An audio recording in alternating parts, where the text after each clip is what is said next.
એકમ 4 ઘર અને ગુફાનું નાટક કરીશું. જો આ ધ્રુવભાઈ બન્યા છે સિંહ અને કિશનભાઈ બન્યા છે શિયાળ. જાઓ પેલી બાજુ જતા રહો. ચલો બેસો. એક સિંહ હતો, કેસરી એનું નામ. એક દિવસ તેને ભૂખ લાગી પણ કંઈ ખાવા મળ્યું નહીં. તે ખાવાનું શોધતો હતો. ત્યાં જ તેને એક ગુફા જોઈ. તેને મનમાં થયું, આ કોઈ પ્રાણીનું ઘર લાગે છે. તે ખુશ થયો અને ધીમે ધીમે ગુફાની અંદર ગયો. પણ તેને કંઈ જ મળ્યું નહીં. છેવટે તેને વિચાર્યું, કાંઈ વાંધો નહીં, રાત પડશે એટલે આ ગુફામાં રહેતું પ્રાણી તો અહીં આવશે જ. એ જેવું આવશે તેવું તરત તેને ખાઈ જઈશ. એમ વિચારી સિંહ તો ગુફામાં બેસી રહ્યો.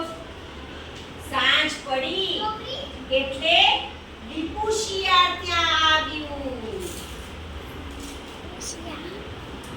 તેને ગુફા તરફ જતા પગલા જોયા અને એકદમ ઊભું રહી ગયું.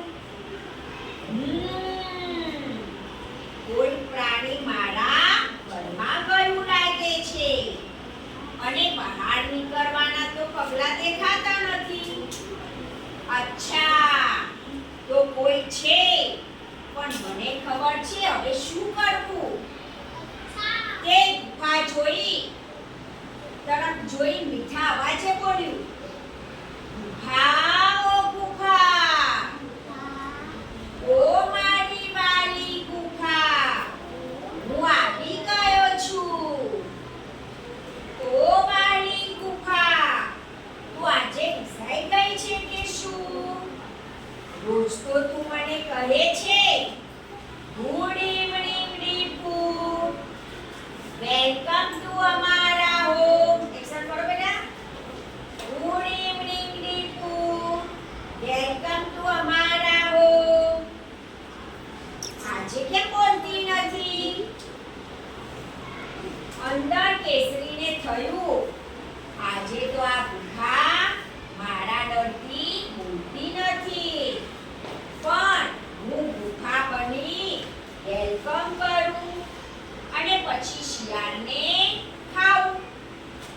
આમ વિચારી કેસરી મીઠા અવાજે બોલ્યો, good evening dear Deepu, welcome to અમારા હોમ.